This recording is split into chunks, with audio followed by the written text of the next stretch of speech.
We've done it, Brad. What did we do? We went to the Bay Area Electronics Flea Market last weekend. I left the house. You left the house. I went somewhere. You got in a car with other two cars, I think. Did you have breakfast afterwards? Yes, we did. Wow. Boy. I'm jealous of the breakfast. The Big Bear, Black Bear Diner? The Black Bear Diner. What is that, Colma? Is that where Colma, that was? Yeah. Let me tell you, the Black Bear Diner in Colma does not mess around. I ordered off what they described as the Little Less menu. Yeah, no, it's like still 2 people's worth of food every time you get something there. I got the ham and cheese omelet off of the Little Less menu, and it was enough food for most of the day. So I went camping one time, and when we were coming back, we stopped at a Black Bear because it was like the first thing we saw after we got back to civilization. We were like, I could go for some breakfast, and we were like, yeah, breakfast sounds good. And it was the only time I've ever gone to that place, and I was like, yes, this is an appropriate amount of food. It's for people who don't know, Black Bear Diner is I think it's a Northern California chain. Oh, it's a chain. Okay. And it's like Denny's, but enormous portions. And they have chicken fried steak and stuff like that too. Mm-hmm. I think if you want to live dangerously. Steve said he almost ordered that, and then he saw somebody else's order of it and was extremely glad he did not. It's an enormous amount of food. Like everything you get, like even the kids' portions. Like when my daughter was very young and we were starting to like take her out places, breakfast places are good places to take little kids because they're usually a little noisy, and like especially in the evening, you go to a breakfast place. If there's a kid screaming, nobody's going to flip out. And we would often get 3 kids menu items there because it was so much food. That seems appropriate. Anyway. Yeah. But what do you think of the flea market? That's the real question. Pretty much lived up to expectations. I'm going to say maybe the ratio of, and I don't mean this in a pejorative way, but the ratio of old man electronics to the type of electronics I was looking for was maybe a little more skewed than I expected. But look, I think that the split between old man electronics and shit you are interested in is entirely defined by you. And to some of the people there, we were looking at the old man electronics. Also fair. Well, actually, hang on. But also the most heartwarming thing I saw at that entire thing. Okay, it was like, I'm going to say it was like 70-30, like oscilloscopes and old audio equipment and ham radio type stuff to like more modern computing stuff. There were some fab injector stuff. There's a lot of ham radio stuff. Yeah. There's a lot of like mystery electronics thing that probably came out of some semi-industrial factory type place. Yes. But all that said, there was a table of MacBooks. There was a table of old Intel NUCs. There was what else? There was like a table of video, old consoles. Game consoles. Yeah. There was stuff like that around. Anyway, the most heartwarming thing I saw at this whole thing was a prepubescent kid, maybe 10 years old, digging through a box of mice that were like at least as old as him. What was he looking for? Did you find out? I don't know what he was looking for, but he acted like he knew and was familiar with everything he was looking at and was extremely excited. He was so stoked. I was like, man, maybe the youth are all right. He was looking for that.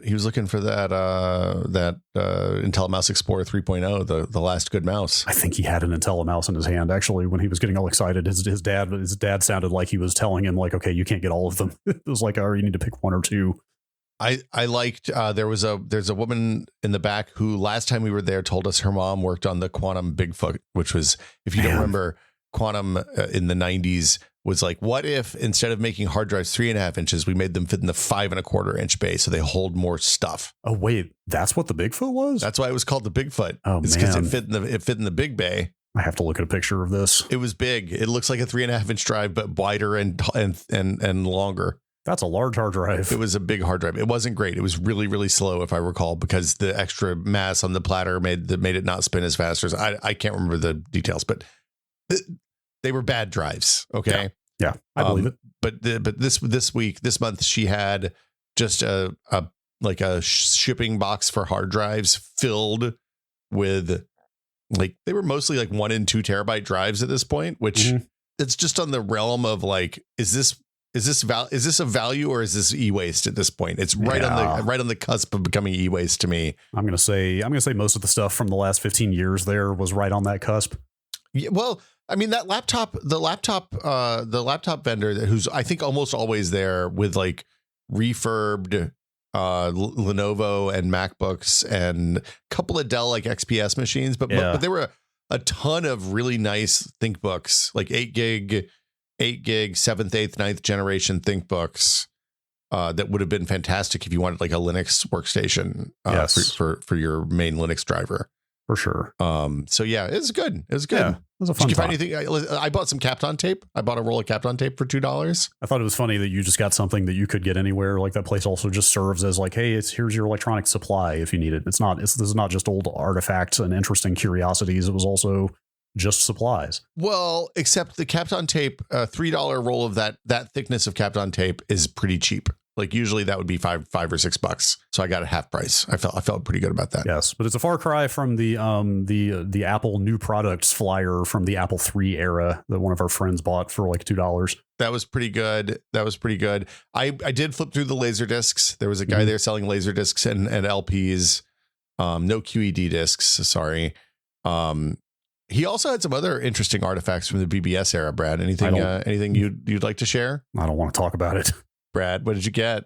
I guess I should talk about it. You got to talk about it for science. You can't deduct it from your taxes if you don't. Yes, I'm going to deduct the $2 this cost.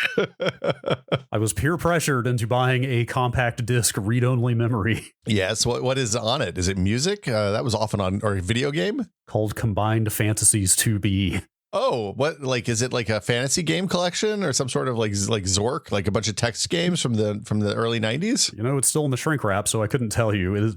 Well, what's on what is the picture on the cover of? It appears to be a CD of vintage erotica from the mid 90s. Wow, why would anybody have that on a CD? That's a weird thing to do. It says right here on the cover, 1024 by 768 images. Wow, I would have had to scroll for the monitor I had in the 90s. On the back, fantasy CD-ROM, easy to use, all images in Super VGA resolution, scanned from original 35mm slides, PC, Windows 3.1, 95, and Mac. So you bought a disc compilation of vintage 90s SVGA porn. That's more or less, like I said, is more erotica than porn, it looks like. Wow. I'm assuming you've opened this or not so much? No, it's still in the shrink wrap. I looked at it and laughed at it and walked off, and then I told you guys about it, and all of you were like, you have to go buy that. Yeah, we did peer pressure you pretty hard. The real reason I got it, and the reason I think I will not open it, because I don't want to ruin the shrink wrap, is because all the stickers on it are on the shrink wrap, and that's the reason I bought it. What do the stickers say? There's a shiny sticker that says user certified friendly. Okay. Or certified. Well, the way, okay.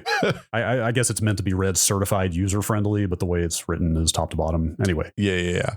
The much better one, though, is special BBS ready. Oh, yeah. I love my BBS ready vintage SVGA porn. It's on that sticker. There's a little $sign as if these stickers are frequently used and they would have normally written the price in there back in the day. It's worth mentioning the cover image is a topless lady. It is. Yes, yeah.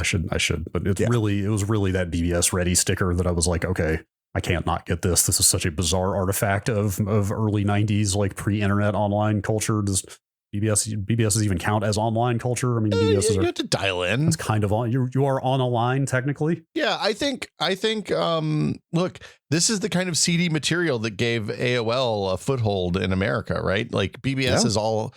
I didn't spend a lot of time on BBSs, but the ones that I did, I know the friends of mine that did, I know downloaded incredible amounts of pornography from them. I believe that because you'd go over to their house and then they'd show you stuff that was like, oh no, I don't want to see it. This is scarring my fragile mind. Yeah. So yeah, congratulations. Thank you. I knew some people with stuff like that. That the two BBSs in our local calling range were not that type of BBS. Yeah, probably not. Yeah. Honestly, though, the main reason I got this is just like I never actually thought about like where did the material on BBSs come from back then? Like how were these things distributed? Where were you going to get this as a sysop back in the day? I think if people have leads on more SVGA early 90s BBS pornography, please send them to Brad. Oh, unnecessary. Completely unnecessary because this inspired me to go search archive.org to see if this is the type of thing people back up and preserve. Yeah. Because really sitting here looking at it, I was like, maybe the only actual use of this is maybe I should put it on archive.org. Yeah. There are a bajillion of these things on archive.org. There we go. Like CD ISOs, scans of the disc and the cover, just like, I don't know, man. I'm not sure this is a world I want to step into. Look, they archive it all, whether it's good, bad, right, wrong, morally sound, against the Christian minority. It all needs to be archived, Brad. Archive it all.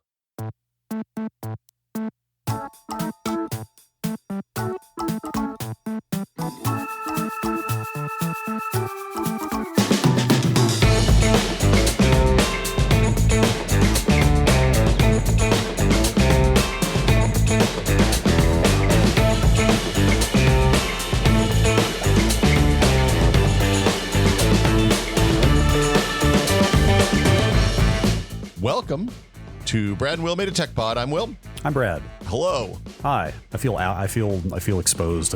Look, we shouldn't have discussed that. That should have just gone into the closet and never to be spoken of again. You've gotten a lot of weight off your shoulders. You can't put in the closet in the room with the pigs, is all I ask. They can't be exposed to such filth. That's fair. I want to make the show art that BBS Ready sticker, but like you said, the rest of the cover is not. I guess I could blur it. Just put a couple of pink stars over the important bits. Okay.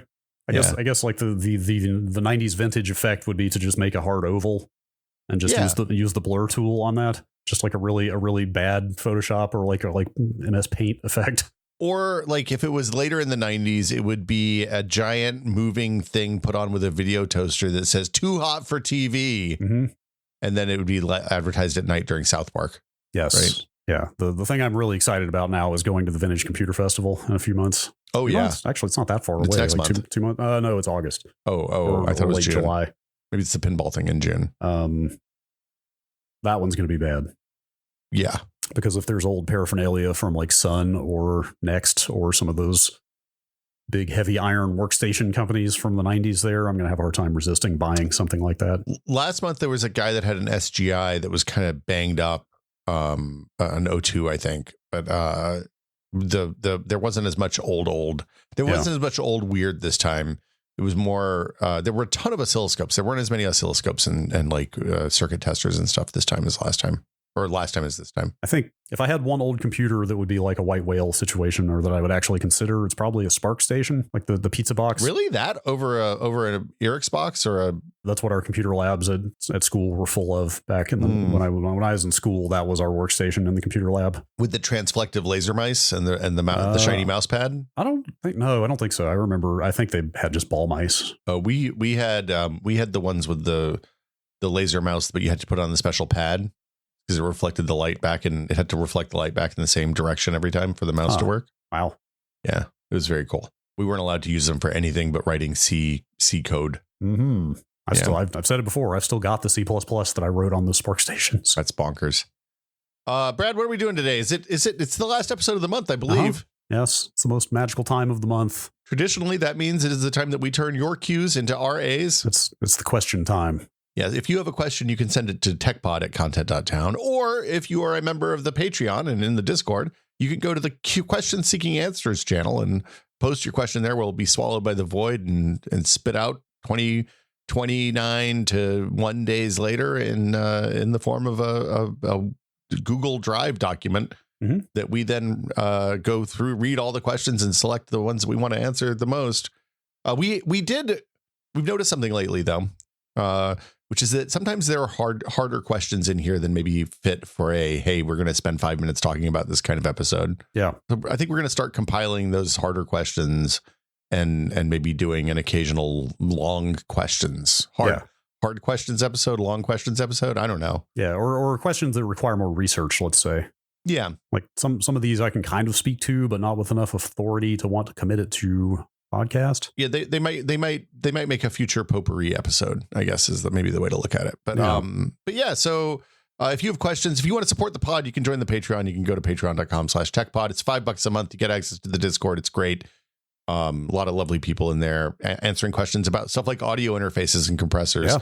Yeah. Shout out to Tim and Mike B for their recent audio advice, for example. But that's not what we're here for right now. No. We are here to turn Q's into A's. Brad, what do you got? That's right. Well, since we've been talking about question logistics, I'm going to start with this question from the Discord from Xylotism. We have an issue. The firewall has been breached.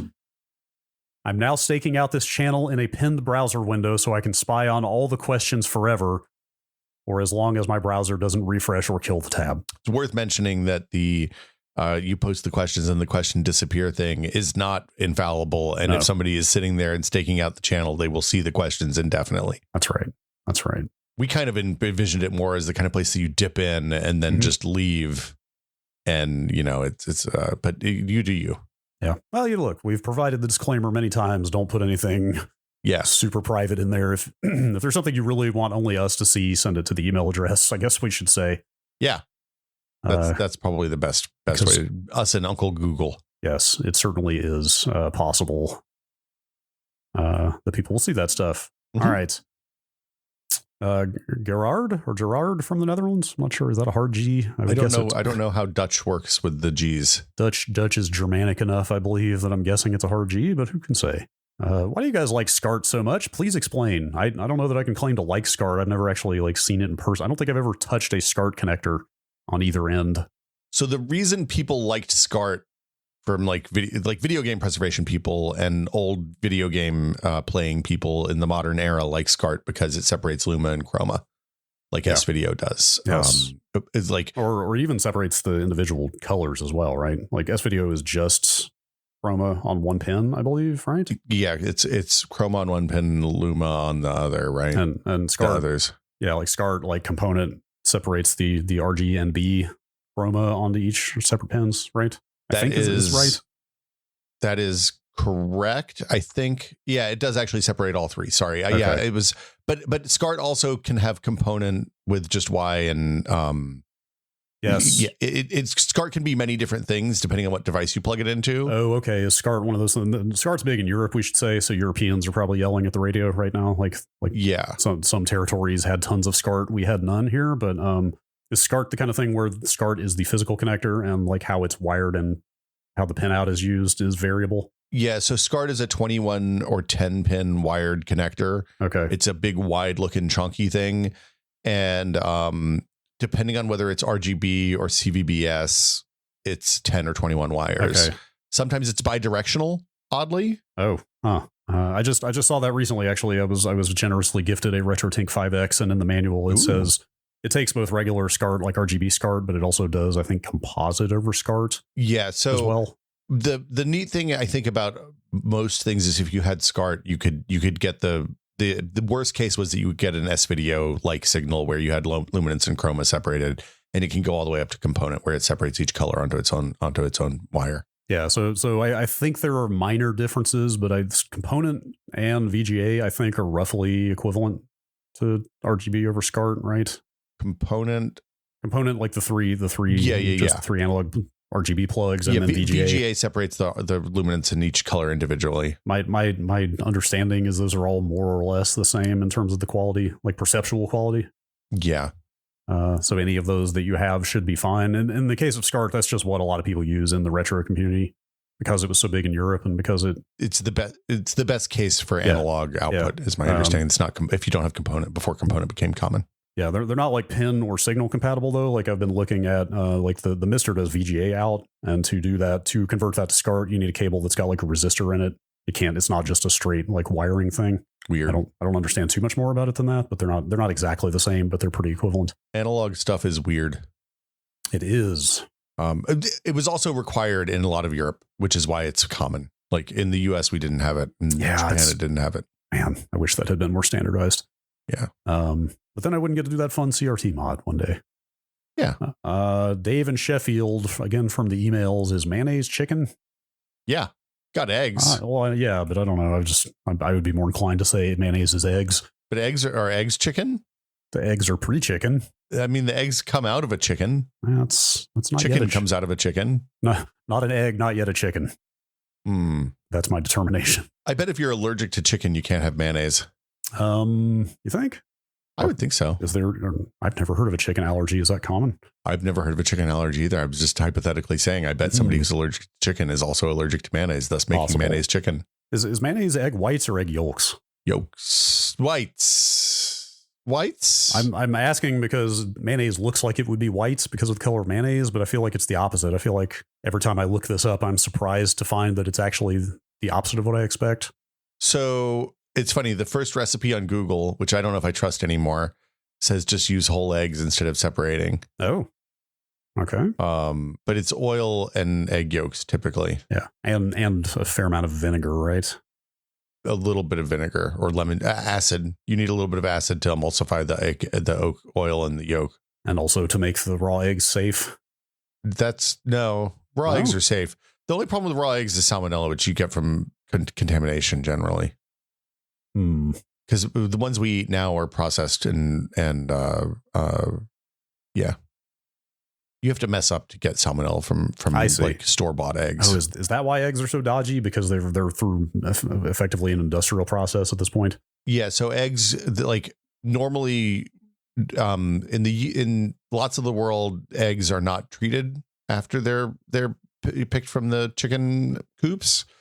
So they like the outsides of the eggs are unclean and you have to be careful. You have to wash your hands and stuff after handling them.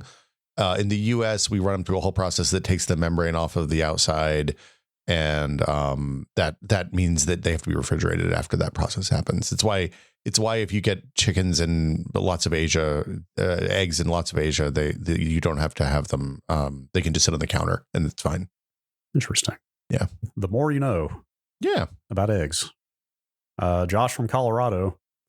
Why does turning it off and on again fix everything? I've done tech support for years and never actually had a definitive answer to that, just some theories. P.S. Pro tip, if you need a customer to check if something is plugged in, ask them to check both sides of the power cable for corrosion. It lets them save face without admitting that the computer wasn't actually plugged in. It's the best tip I've ever heard, just to be clear. That's pretty good. Incredible. Having worked help desks for years. That's pretty good. And gotten the, okay, dipshit, I don't have, of course the computer's plugged in a million times and then it's not plugged in. Yeah. It's very good. That's some very good soft social engineering. The answer is you get a clean state, right? Yeah. So you start from zero. Yeah. It reinitializes everything that might have gotten, munged up since the last time it initialized. Yeah, so if you have some component in your machine that's hung up on something or that's not talking to the others in the right way, or one of the buses is jammed up or whatever, turning the power off stops the electrons, turning them back on starts them up again. This is why if we ever get those magical chips that hold the electrons in place when there's no current applied, we're going to be really screwed. We'll have to come up with a whole new way to restart those. Huh. I didn't know such a thing existed, or is that all theoretical still at this point? Theoretical still. Got it. I assume that it's kind of a relatedly, this is why games tend to, like, if you die or reload a checkpoint, they go through the entire load again more often than not. Because you're kind of just restarting the entire loop. Or yeah, a lot of the time you like, if you're talking about, depends on how the games work. Like if there's a state, if it's restoring the state of the game, it often has to go back and load from the very beginning because you can't just roll back. There's exceptions like thinking, I feel like I want to say Meat Boy, but I'm not sure. I feel like they did some novel stuff there to be able to roll back the state rather than start. But like when you're talking about like using an Unreal demo, like a demo record where you record the state of the game, often you can only go forward. This was a problem we had a lot with Foo. It took us a fair amount of work to overcome so that we could do scrubbing forwards and backwards on Foo Show episodes and stuff like that. Yeah, it's all kind of academic now that load times have gotten so fast. It's not really noticeable anymore. But they're, for years, especially in the PS4 era, was the worst of storage still slow, but size of assets needing to be loaded ballooned enormously, exponentially.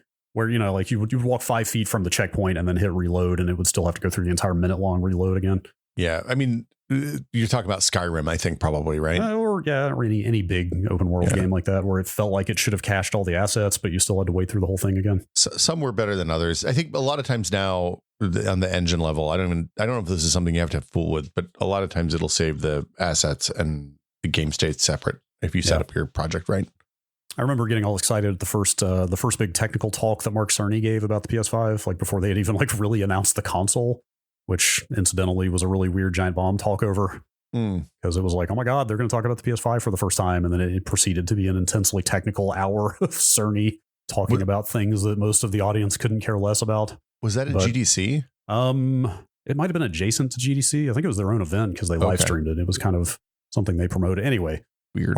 Part of that talk, because this was before the consoles had the fast storage as just a feature everybody was used to. Nobody was even expecting that to be a thing. A big part of his pitch was like, hey, especially because, they put the custom decompression hardware in the PS5 that's supposed to speed stuff up even more.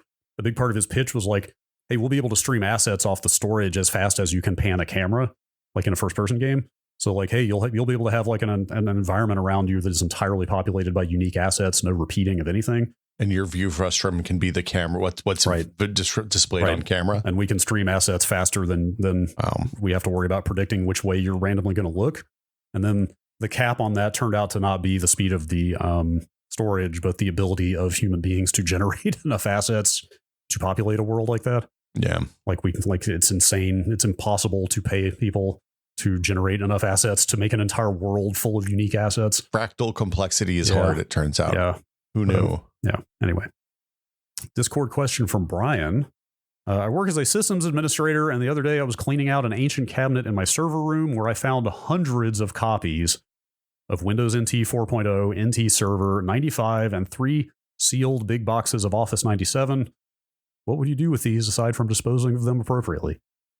So people kept the stuff because the small software business administration or whatever, the people that used to hit you up for license compliance fees, to be like, hey, you're all your stuff's nice and legal, right? They told you had to keep all this nonsense because there weren't like COAs or anything back then. So you just get the disk, like Windows. I guess NT4 probably had a code. I think so. And 95 had a code. Yeah, 95 had a code. Remember that. OSR2 definitely had codes because you couldn't just download OSR2. Yeah, it had activation. So yeah, like I don't know what you do with those. My guess is that they're not rare. Like finding sealed boxes of Office 97 probably is not unusual at this point. But if it is, maybe call like the Computer History Museum and find out if somebody wants a sealed box of Windows 97 before you e-waste it. Yeah, or recycle it. Here's a sealed copy of Office 97 Professional on eBay for $60. So not like super duper hard to come by. Yeah, I mean, I think it's a weird spot where the people who would have had this stuff, like we saw a couple of these, like there was somebody with a complete set of Visual Studio 97 box down there that was unopened this weekend, and we looked at it and we're like, I don't think I want that. So yeah, I don't know. I bought Visual Studio 97 with my own money when I was in college. Wow. and it was shipped to my house. That can't have been cheap. It was expensive. And so I was like, I'm going to write some software, expecting it to teach me how to write the software. And it did not teach me how to write the software. Bad news for all of computing at that time. I felt every bit as ashamed of spending that much money on that piece of software as you did about your SVGA porn CD, Brad. Yes. I hid it under my bed. As one should. Yeah. I was talking to somebody on the Discord this morning about both of our attempts to install Slackware Linux in like 98. Same thing. Exact same thing. It was not necessarily easy to come by help for complicated computer stuff in the late 90s. I feel like I got Slackware installed off of a Boot magazine article, but like a lot of stuff didn't work, right? Like sound never worked, right? Yeah. Like in my case, I downloaded it and installed from floppy, but then once I did that, I had no idea how to set up the PPP connection to the internet. Yep. To my ISP, my dial-up ISP. So how was I going to get more help with this now inert computer with no connectivity on it? Well, you disconnected, you rebooted into Windows, and then you looked up your help, and then you booted back, and you had a lot of free time back then. Yeah.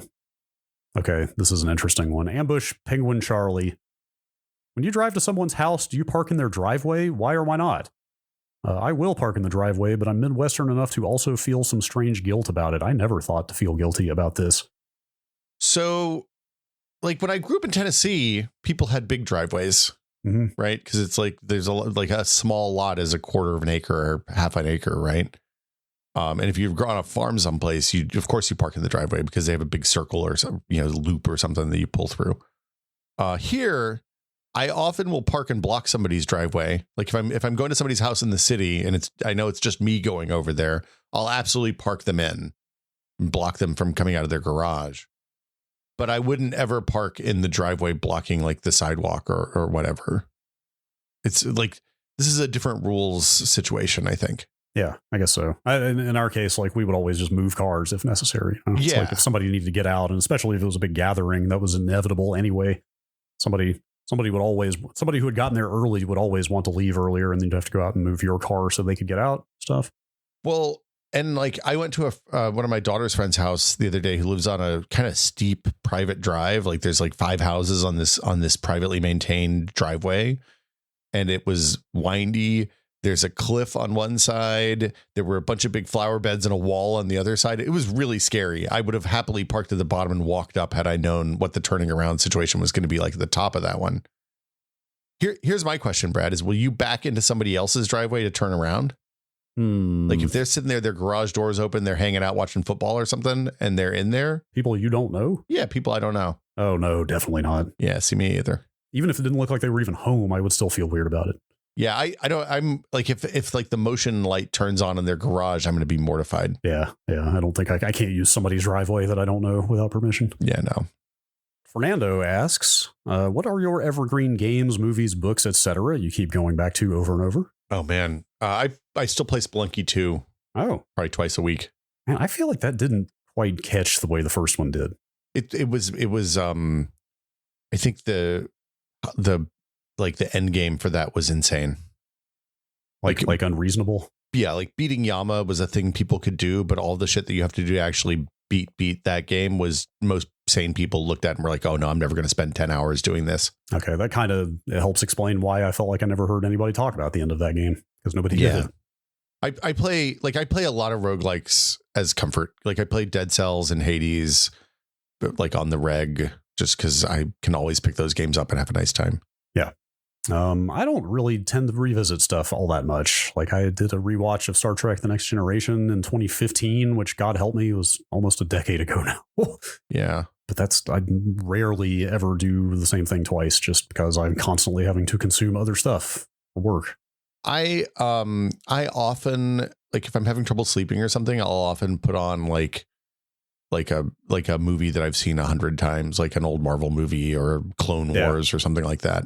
Actually, I do have a couple books recently. This is super weird and random. I started limiting myself to a Kindle when I go to bed. I stopped bringing screens to bed. It's a good policy, which I think has probably helped the quality of my sleep.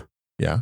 The problem I found was that if I was reading a new book that I hadn't read before that I wanted to absorb and enjoy, not a great way to get through a book. It's not a great way to get through a book to read like 5 to 10 pages tops a night and be falling asleep during the last 2 to 3 pages. It makes it take 2 months to get through a book, and you kind of have a weird fuzzy perception of what you read, because your brain is shutting down as you're reading it. Oh, that's interesting. So lately, this is super random. It's just what was on my Kindle that I had read before. I've been bouncing back and forth between the old 60s historical tome of the rise and fall of the Third Reich. Wow. Which I got free on Amazon, whatever. What's the... Prime Reading or whatever? Yeah, whatever they call their Kindle service. And the Star Wars Episode 3 Revenge of the Sith novelization. Wow. It just happened to be 2 things on my Kindle that I read a long time ago and don't care about, I just need something to like mildly occupy my brain as I drift off, and I've read these before, so I'm just going to read a page or 2 of these until I sleep. Brad, I have a question, follow-up question. Yeah. How does the novelization handle all the child murder at the end of that story? I don't remember. That's another weird thing is I just bounce around in it. I'm not even reading it straight through. I'll just like flip to a chapter that seems bizarre. Mildly interesting. Like I said, it's just something to occupy my brain until it shuts down. So my problem with reading is that I have to, like, if I'm reading something that it's too good, then I'll get absorbed and I'll never go to sleep. Sure. Yeah. Like I picked up I realized that there was a Ian Banks culture novel that I never read just because it was like a novella, and I picked that up the other day, and it ruined my sleep for 3 days because I just stayed up until 2 o'clock in the morning reading it. That actually has also, I read a horror novel last fall that at some point when the shit really hit the fan in the novel, it was a oh God, it's 2 hours past the point I wanted to sleep. Yeah. And I'm still wired and reading this. Like that can happen too. You should read that novelization, especially haven't you been watching Clone Wars and listening to... I've been watching Clone Wars and listening to AMCA for a while. Yeah, yes. So I started listening to AMCA during the during their Andor run, which is an exceptional bout of podcasting. Yeah, I would like to rewatch Andor when season 2 comes out, which is this year, believe it or not. Wow, really? Yes. Ooh. Unless they delay it, it's supposed to be later this year. But I'd like to rewatch the show and listen to that. I'm never going to watch Clone Wars ever, but I would like to listen to a limited version of their podcast. So, okay. I just don't have the time. No. I know. I watched. I had the same approach to you as Clone Wars, and then I listened to the AMCA Andor episodes, and then they released like a hit list of like their favorite Clone Wars episodes at some point toward the end. I think it was a Patreon thing, and I watched those episodes. It was like, oh, this is all the character development that I wanted there to be in the prequels. And like the whole thing, it sounds terrible, but it's basically like, it's my favorite retcon ever because it makes me like the prequels more because it gives the characters depth that just they're completely lacking in the movies. Okay. To the point that like the animated Obi-Wan and animated Anakin are fantastic. Or And the you go back- canonical ones. Yeah, they're the canonical good ones in my head now. Okay. You have to read the episode 3 novelization. Okay. Because it does that for episode 3. Like if you want to absorb a version of that story that is actually pretty good and believable and sells the fall pretty well. I mean, granted, like books have tools to work with that movies do not, right? Like you can really depict the character's inner life in a way that you can't on screen, especially with George Lucas's direction. Well, but you should read that book. It's very good for a Star Wars novel. Let me put it that way. I've shied away from reading Star Wars novels for professional and personal reasons for many, many years. But I did read the Fall of Asajj Ventress novel that the AMCA did a few months ago. So wait, they do episodes about books? So because I would devour an episode about this episode 3 novel if they did. Ever do well, one. We should tell them. We have channels. Yeah, we do. Austin is aware of this book. I'm quite sure. So they did that because it was like, if you recall, Clone Wars got canceled when Disney bought Lucas, and there was like, they had a bunch of stuff written and in progress for what would eventually be what was the original season 7, not what originally became season 7 of the Clone Wars, and the novelization of what happened to Asajj Ventress is the adaptation of what would have been like a 3-episode arc in the original season 7 of what happened to Asajj Ventress, is my understanding. Asajj Ventress, pretty good character, by the way. Yeah. Star Wars, okay. No Savage Opress, though.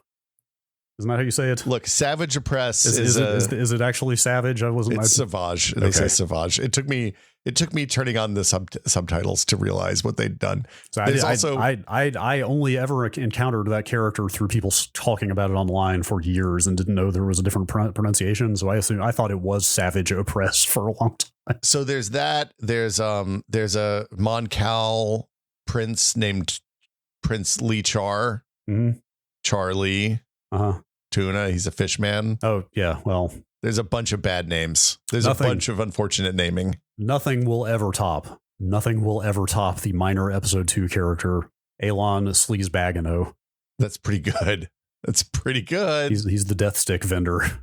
Oh yeah. I should say the other 2 prequel novelizations, no idea. They're not written by the same author. It's the guy, specifically the guy who wrote the one for 3 is thought of as like maybe top tier in Star Wars novel land. Anyway, I'll take it.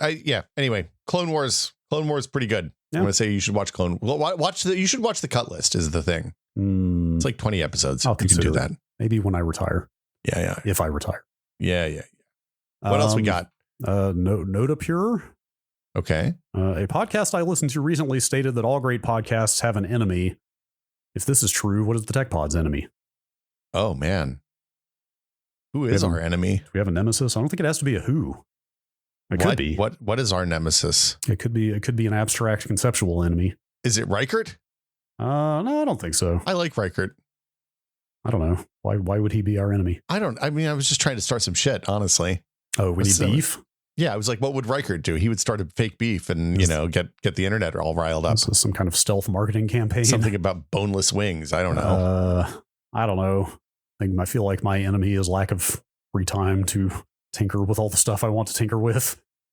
I've generally liked living my life in a way so as not to have enemies. It's been a goal of mine for a long time. Yeah. It's a good way to be. Yeah. All right. Question from Try. Why are printers such a pain in the ass to get working? Man, are they? It's true. Are they? Do you have a printer? Yeah. I've got an older brother laser, but like my parents have an HP color inkjets. Yeah. How often do they have to replace the ink every time they print? Well. Okay. This question is somewhat broad. Pain in the ass to get working is the question. I took that to mean like installing drivers and printing to them. Okay, so in the modern context, yes, it is a lot easier than it was you just plug them in and they kind of work now. Yeah. In fact, I have to say, like, automatic printer discovery, network printer discovery has gotten pretty awesome. I mean, this is only relevant if you tried to set up a printer with a parallel port back in the day. Yeah, in like Windows 3.1 or something. Are you on LPT1 or LPT3? They're both in use already. My first job out of college was working at a computer lab, and made an imaging lab specifically where I had to maintain about 20 printers and plotters and like dye subs. And we had a color inkjet, which was kind of new at the time. It was hell. It was really, really awful. The mechanical aspect of printers, I will not apologize for. Yeah. That's always going to suck, I think. Well, this would have been like 98. So it was pre-USB. It was like USB was new. I guess we had a couple of USB printers, but mostly it was printer port stuff or SCSI for in some cases. And it was hard keeping that shit running. Yeah. Yeah. It feels like it's been probably 10 or 15 years now, especially Mac OS, but Windows also caught up pretty quick of just like, need to print. I'm at somebody's house with a laptop. I need to print. I just go to the printer control panel, hit find printer. And within 30 seconds, I have installed the driver and printed my thing. Wait, would you print without asking somebody if you use their printer? No. Oh, definitely God. not. Kind of tempted to just start printing stuff to people's houses now. Even at my parents' house, I asked, "Hey, is it okay if I use the printer?" Wow. Before what did you use the printer for at your parents' house? I don't remember. What was it? I think it was printing out a schedule that we needed to have pinned up somewhere. The last time I printed anything at my parents' house was probably back before you could do phones for airplanes, like phone barcodes for airplane tickets. Mm-hmm. It was a long time. I straight up use my watch to flash my boarding pass QR code now, and people still seem surprised by it, which is weird because not everybody, but most people use their phones now, and the watch is just an extension of your phone. But I've straight up gotten the gate agents going like, wow, futuristic or something. Every time I've tried to do that, it's been the thing where you put the phone under the slot and my wrist is too thick to go under there and it doesn't work. Interesting. I haven't seen one of those yet. Yeah. Question from Warbird. What's the general guidance on an off-the-shelf server CPU? If this Micro Center ever opens, I'm aiming to take advantage of a sale. I buy low power because I don't want to pay for a bunch of electricity that I'm not using. Yeah, that was my first response here. I actually don't have great advice about actual server CPUs other than to say, like, I guess really question whether you actually need a server CPU or not. Yeah, I wouldn't probably have a Threadripper in my house because I don't want to pay for that much electricity. Yeah, totally. And you have a use case that actually needs that much parallelism. You might, but in a home context, it seems increasingly unlikely. Yeah. I mean, the bigger thing is just like commodity CPUs have a bajillion cores in them now. Like that's the thing that changed in the last 10 years, right? Yeah. And like but the real thing is like, what are you doing at home that requires a giant CPU? Most of it, you're probably better off putting a dedicated coprocessor in, either like using Intel's QuickSync to do video transcodes or putting a NVIDIA GPU in to do CUDA transcodes or NVENC transcodes or whatever. So yeah, I don't know. Even an i5 has got 12 cores now, something like that. Yeah, but 6 of them are crappy. Well, yeah, they're not. I mean, they're not terrible. They're the little B-Link that I have that is a now ancient Celeron is fine for like it can transcode multiple 4K video streams because it has good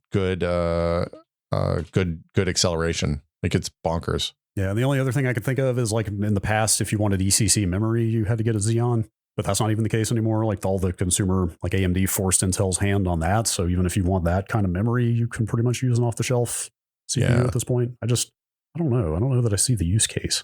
Yeah, that's kind of where I'm at. Micro Center everywhere all of a sudden. We're getting a Micro Center here. Yeah, have we talked about this? Yes. There's a Micro Center opening in Santa Clara soon. We got to go to Micro Center, Brad. Do you think Warbird is okay with me outing where they live?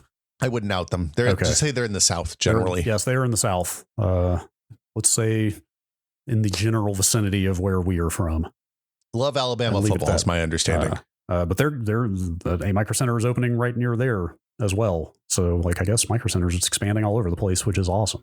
I hope that doesn't mean they took a whole bunch of investment and they're going to Red Lobster themselves with a bunch of real estate debt. But yeah, if I had to guess, I don't know, but it seems like they've kind of just organically grown themselves to this point. Yeah, it seems good. I'm excited. They seem to be very old fashioned in that they just offer a good service at a reasonable price kind of thing, you know, like they just have grown their business by being something people want to take part in. I know that sounds radical. It seems like it's owned by Micro Center Industrial. So maybe the same company that's always owned it. Yeah, that's my guess. Question from Market Zero. Microelectronics Incorporated. Sorry. Yeah, that's pretty good. Man, I miss the computing company names of the 80s. Yeah, it's pretty good. It's all just like advanced mega systems, like Cybertronics, Lucky Gold Star. Yeah, Circuit, Ultra Circuits Designs Incorporated. You know what I mean? Just mash up a bunch of computing terms together and make a name out of it. Market Zero asks, my amazing wife just survived her 10th round of layoffs over the last decade plus. Wow. Do you have any interesting layoff stories or advice for navigating those intensely stressful times? I have been remarkably insulated from layoffs. Like I've never even like worked on a team that had layoffs directly. Like people you that never I had worked layoffs at GameSpot. Not the first time I was there. No, they had a big round of them right before I started, like 6 months before, and then there were none.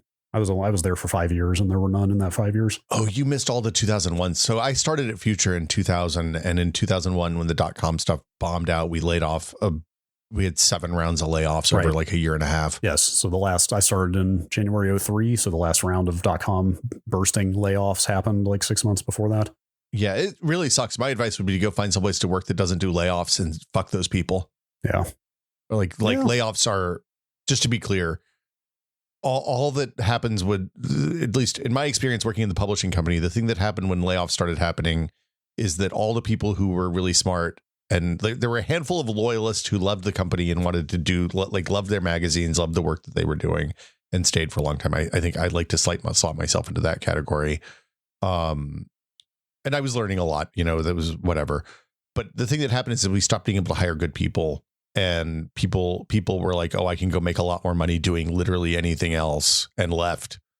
So all the people who were good and could get jobs elsewhere left. And we were increasingly just left with people who were not able to do that.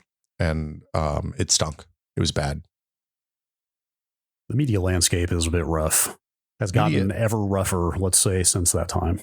Well, I mean, it's weird, though, because I think that there's we have a lot of friends who work in indie media. I mean, you work in indie media. Well, yeah. I feel like the indie space exists in a way that it didn't really 10, 20 years ago. But I also don't know how you get to a point where you can support yourself in an indie media landscape without having some larger platform to kind of draft off of to build your initial run. That's the problem. And we've talked about that before. It's if you have no existing audience, it is an insane roll of the dice. Like it is just an it's really hard, incredibly risky bet to place that you can build a following from nothing. Yeah. I meant when I said media landscape, I meant like the corporate media landscape in terms of like salaried positions at large companies. Yeah. Yeah. It's a real disaster out there. Well, and so the thing to remember about layoffs always is whether you survive the layoffs or don't survive the layoffs, it's never your fault. It's somebody in another office that gets paid a lot more money than you did a bad math on their predictions for the year. And then they're like, oh shit, we gotta make up this difference somehow. So they, depending on the scale of the layoffs, cut randomly sometimes, it seems like. Yeah, I've heard about that a lot. Just in the last year and a half, it's been, right? It was like at the beginning of last year when they really started, right, in the tech sector. The horror stories out of Google and Microsoft and stuff like that. The stories about people getting cut purely out of a spreadsheet based on how much they made, or even worse, like in some kind of lottery situation, are just kind of eye-opening. Yeah, and so if one of your friends gets cut, it's not anything they did. If you are survivors, the survivor guilt thing is real. It's hard. It feels bad. Go find a better job if you can. That's my advice. Indeed. Here's a question from Tactical Tug. Will there ever be a video version of the podcast on YouTube or something? I'd have to take a shower before we do this if we were going to do a podcast video. First, it depends on what kind of video you mean. Like if we're just talking the like still art of the podcast image, the that's podcast there. Cover art. Right. Yeah. Yeah. Yeah. If you're talking us on camera, probably not anytime soon. Mainly because like I do a lot of editing on this show, and like we have this with some of the Nextlander stuff, like the Ramblecast, for example, it's very hard to edit because as soon as you have one unbroken shot of talking heads and then you have to start editing it a lot, the video starts looking pretty bad because there's just all kinds of jump cuts all over the place. I mean, I guess a lot of people on YouTube are just used to that style of editing these days, but yeah, I think so. It kind of it makes the video harder when you have to try to preserve everything you recorded. Well, and then you have to edit the video first and output audio from that. That sucks. Basically, yeah. I just don't.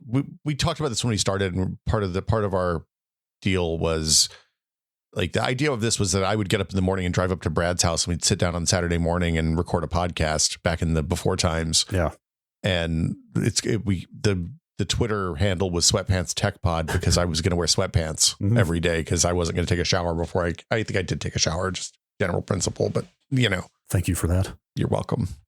But we often are recording like 7:00 in the morning. So I don't, video is bad at the times that we do this outside of our normal work days. Yeah.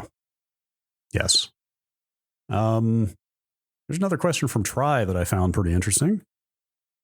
Do you think we're at the point where a new launch multiplayer game will short their server supply on the first day or two to make it seem like the game is a smash hit, and or to avoid half a dozen articles saying the game is dead on arrival? To be clear, I was thinking about the less popular, more scammy area of games, things like The Day Before. Not having enough capacity to, like, the amount of energy people spend figuring out how much capacity to have, which is always a guess and has real costs associated with it when you're doing a game that has servers, is hard. I don't think, like, there's a lot to unpack here. So the idea that there were people going into Starfield's Steam DB listing and looking and seeing that there were only 1,500 people playing it at some point, and then going in the Steam forums and posting that this is a dead game is like ridiculous and laughable because it's a single player game. There's no multiplayer component at all to it. It's not even like Dead Space or Dark Souls, where people can jump into other players' games and there's a multiplayer, like there's a weird multiplayer component to it. There's no multiplayer in Starfield. It doesn't matter. If there's only one person playing it, that person's gonna have the same experience as if there's 10 million people playing it. Yeah. It's become a meme that people dead game anything that has less than 5,000 people playing. There's a 15,000 games released on Steam every year. Of those, there's maybe 1/100%.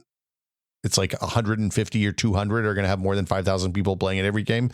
So that means, by internet logic, that means there's 13,900 and some games released every year on Steam that are immediately dead. I assure you, I played a game this week that had 19 reviews on Steam and was fabulous. Yeah. It's by the way, shout outs to Tents and Trees. It is a small puzzle game in the vein of Minesweeper or Sudoku. It has 13 positive reviews right now. I'm one of them. It's fabulous. Tents and Trees. Tents and Trees. It would be a great phone game. I hope it comes out on the phone at some point. I would buy it again there. Yeah. Oh, it's on Switch. Oh, yeah, that makes sense. But yeah, like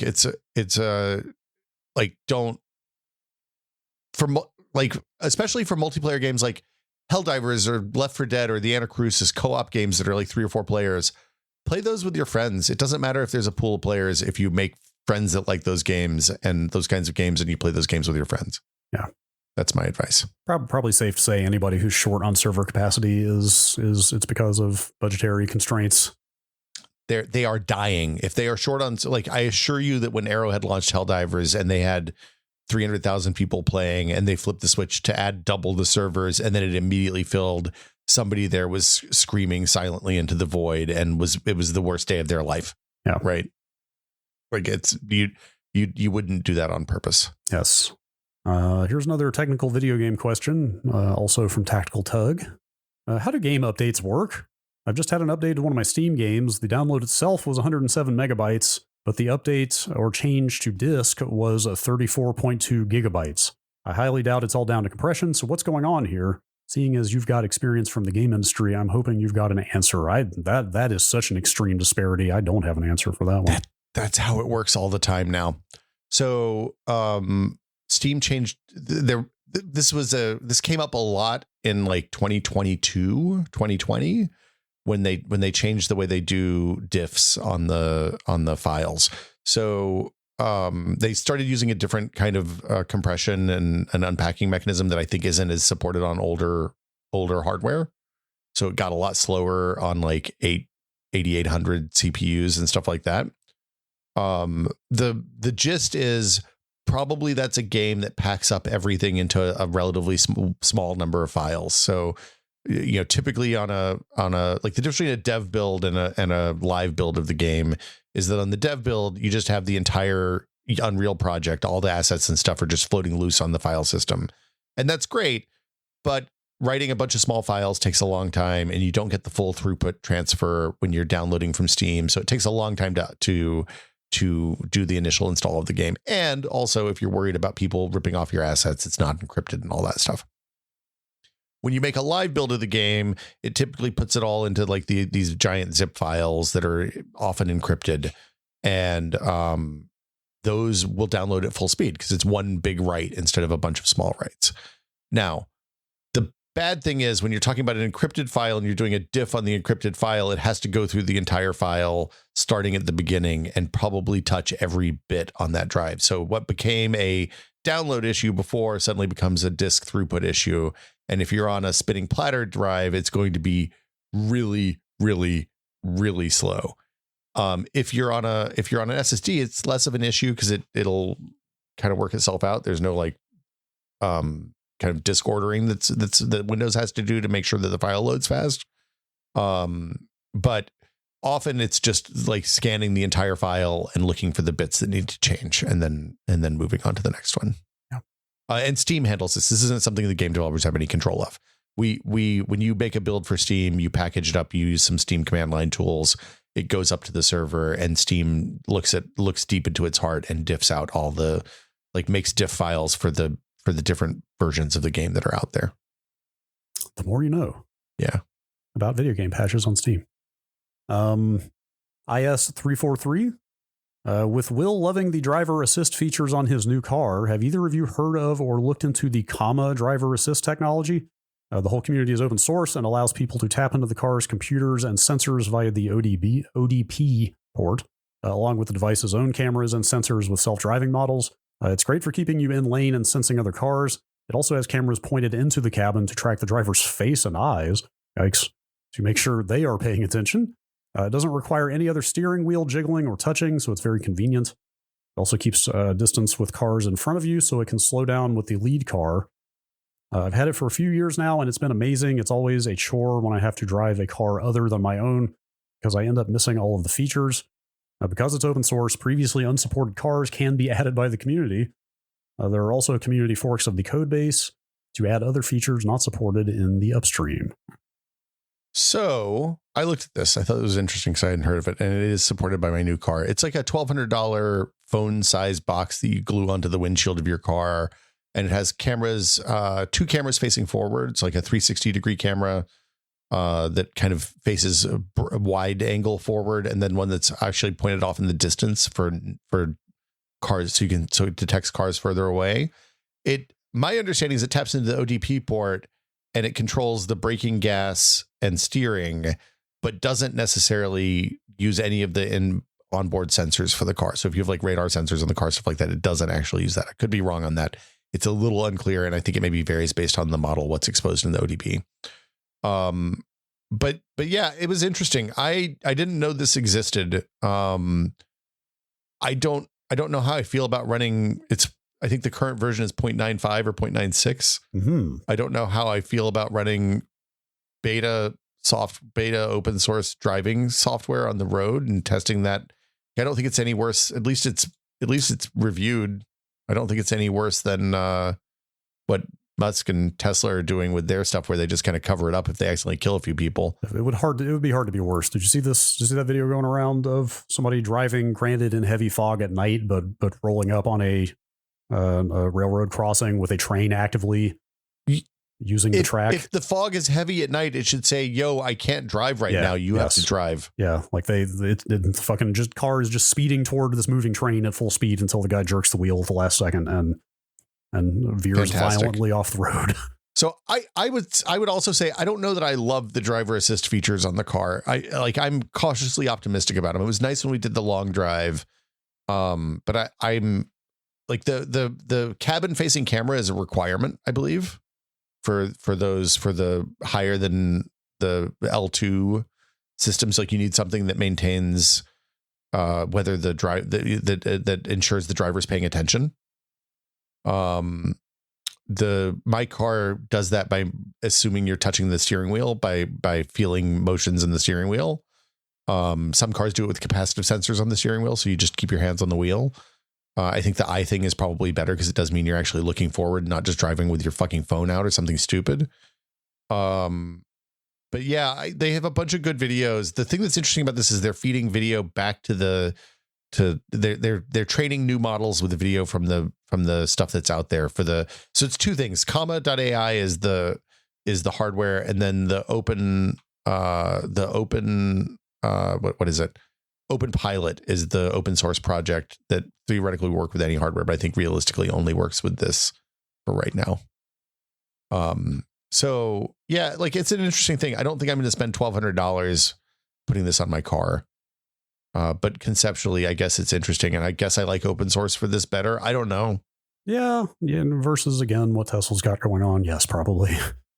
Still maybe a little iffy, but I mean, I'll say having used the Hyundai stuff a little bit more, it definitely, like I saw in the videos that they had on their site, some places where the Hyundai definitely has problems. Like on a long sweeping curve, it slows way down because it detects the wall separating the two sides of the freeway as an obstacle sometimes. So it goes from 70 to 55 going around a long curve, which is, I think, makes you an obstruction to traffic probably.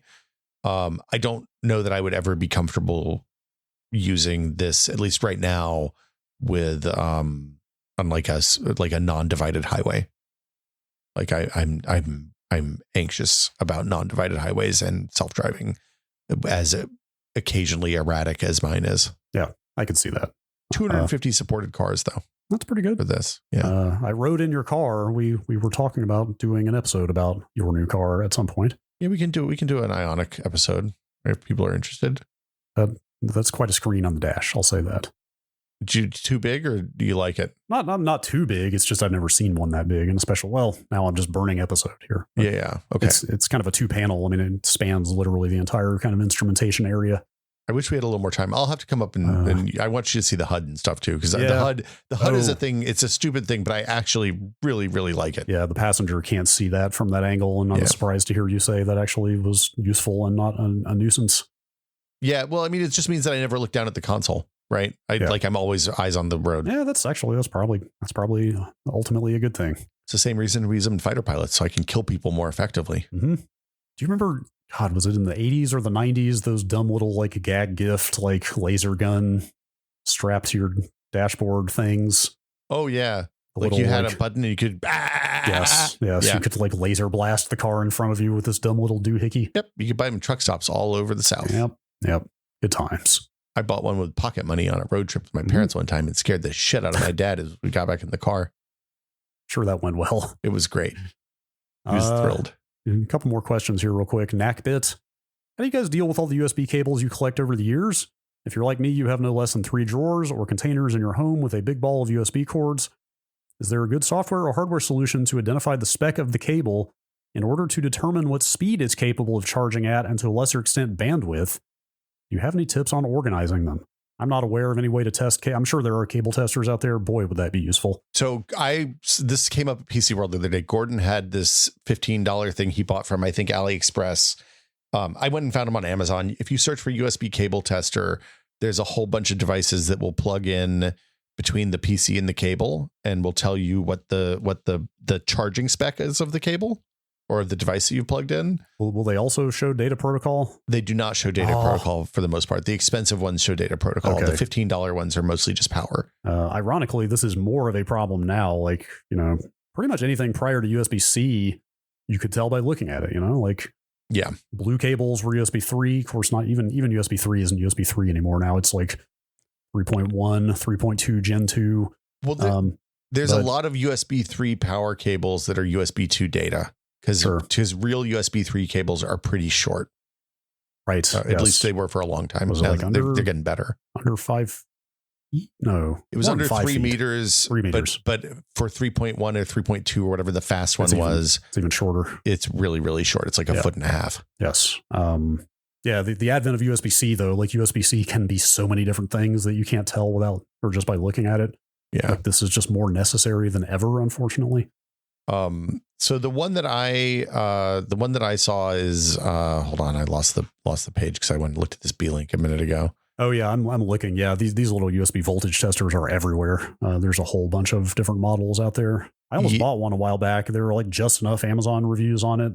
And people saying like, "Hey, this fried my mouse" or whatever. That I was a little wary. Yeah, the one that Gordon had was this Maker Hawk one. I think it looks similar. I'll find out specifically which one he had, but he plugged in. You could plug in stuff and it told you what the charge rate was, which was really nice. Yeah, that's cool. I'm starting to think about like kind of filtering or winnowing down my collection of non-C cables. So I was going to say I did that a couple of years ago. I have an old DOP kit, oddly, like the thing that you carry your toiletries with when you travel. That was just like an extra one I got as tchotch when I went someplace. And I have basically one of everything I might realistically need, or two of things that are important, like A to C or C to C cables, lightning cables when I had lightning charging devices. And I put reusable zip ties on those, bundle them up and put them in there. And then when I need to go on a trip or something, I just grab that and I have everything I need, including a couple of charging bricks and all the supporting accoutrement. That's a pretty good idea. It's pretty nice. It just feels like the need for mini and micro cables is less and less all the time. Although since I've been working with a bunch of retro game hardware stuff, I'm needing a lot of mini USB again all of a sudden. I was going to say the micro, I still have a handful. Like I have a snake camera that I use to poke down gopher holes and look for gophers and stuff.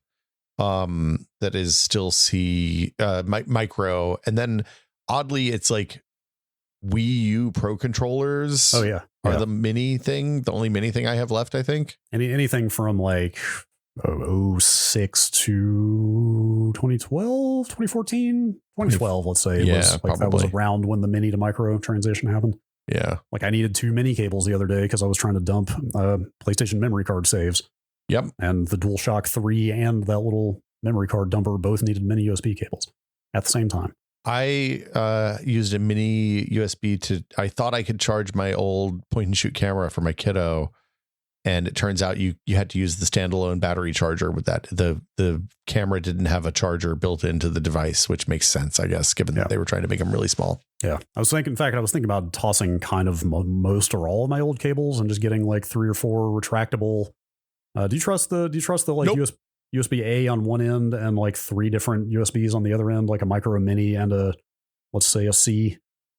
Is it one where it's like plug-in dongles that go on the end and they're just flapping around, or is it a split? Like a split is what I was. Well, nope. Either or. I guess either. I don't know or about the fine. split. Either one is fine. Yeah, maybe something with an adapter is probably safer.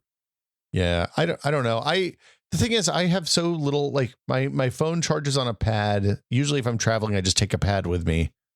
Because they're like the MagSafe ones are so small, they just go in my DOP kit. Most of the stuff that I need is C now on like the vast majority of day-to-day items. Yeah, modern stuff is almost all C at this point. Yeah. It's really just messing with older hardware. What's Digital Ant? Is that the one you like for the? I used Digital Ants for a long time for the magnetic ones, for the MagSafe ones. Yeah, just only buy the advice, if you're going to use those magnetic ones, only buy one type of those because they're not guaranteed to be compatible with each other. Right.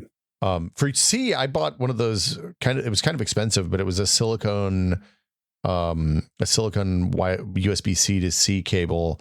And I use that for the things that I plug into my computer with C. And it's been really robust, which was a nice surprise. That's cool. Yeah. All right. Last question. You marked this, so I assume you want it read. From Gaffo.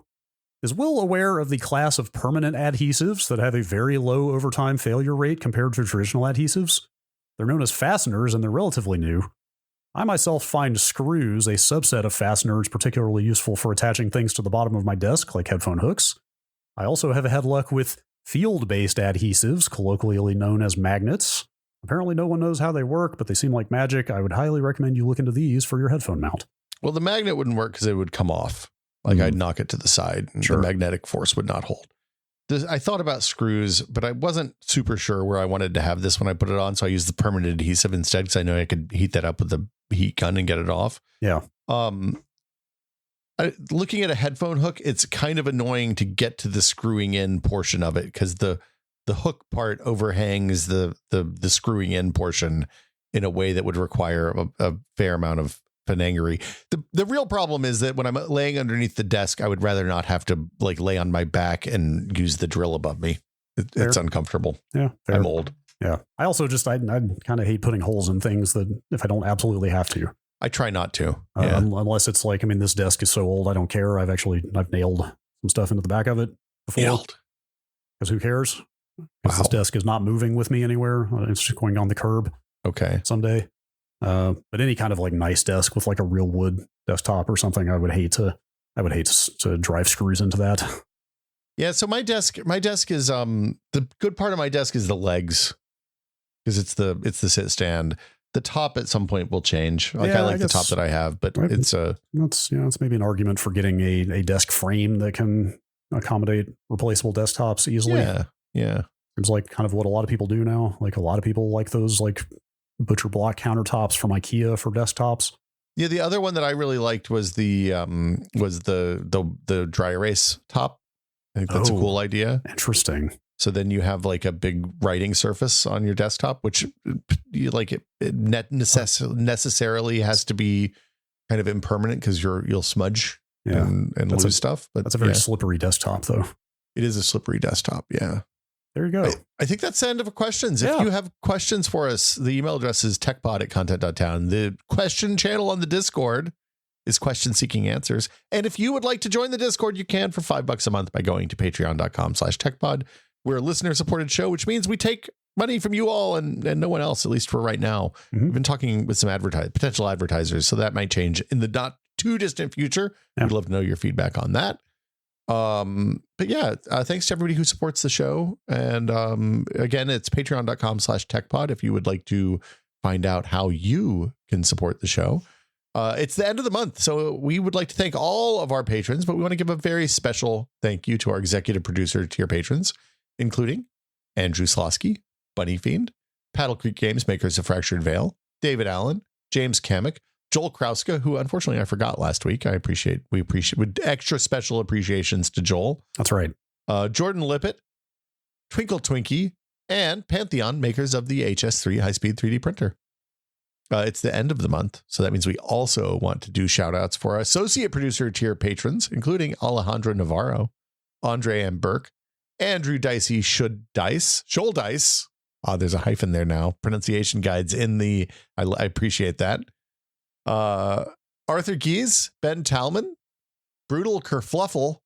That's a good handle. Eric Klein, Felix Kramer, Graham Banks, Jad Rita, Just Associate Wedge, Matt Walker, parentheses, Walkman 8080, close parentheses, Mike Etheridge, Nathan Phelps, Sanchit Kumar, Steve Lynn, Thomas Shea, and Tom Hilton. Thank you all so much. Yeah, thank you to one and all. We appreciate the support from everyone, big, small, tangible or in.